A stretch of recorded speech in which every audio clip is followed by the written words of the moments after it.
Hey guys, once you open up the PowerPoint, it's going to look like this. This is the PowerPoint in edit mode. You are going to want to keep your PowerPoint in edit mode to be able to edit it, to type in it. As you go through the PowerPoint, you're working on the next standard in our unit. This is H10, evaluating key post-World War II developments in Georgia. So you're looking at technology changing agriculture and the population shift. You're looking at Atlanta mayors like William B. Hartsfield and Ivan Allen Jr. and how they impact the state. And then the relationship between the white primary and the 1946 governor's race.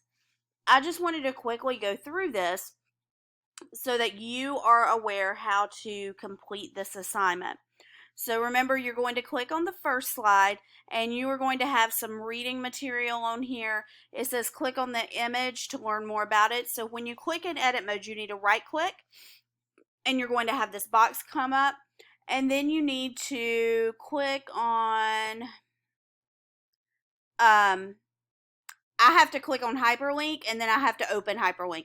You could right click it and it just say open hyperlink.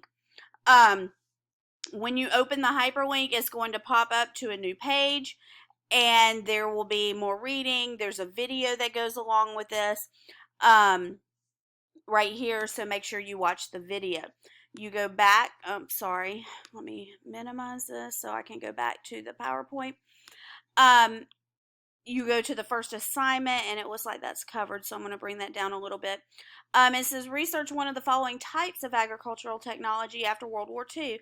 Complete the table below concerning the technology you research. So there's two questions that you need to answer when you research this after World War II. So I would type in Google fertilizer after World War II, changes in fertilizer after World War II.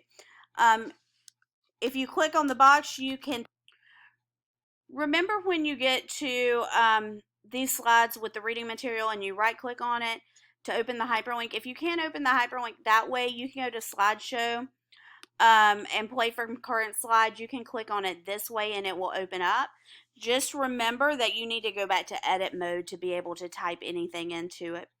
Here you are going to complete a Venn diagram, and then you're going to read, and then this one right here, it says drag an X to the incorrect answers. So you click on the X and you just drag it to where it needs to go. Okay. Same thing with the last slide. Again, the last slide is just dragging, if it will click over to it, it's just dragging and clicking the vocabulary to where it needs to go. Okay. If you have any questions, email me. I will be happy to help you out. Don't forget to click File, Save As, upload this. You do have a quiz once you finish this assignment, so make sure you have everything you need before you take the quiz because you only have one chance on that. Hope you have a great week. See you in the live session.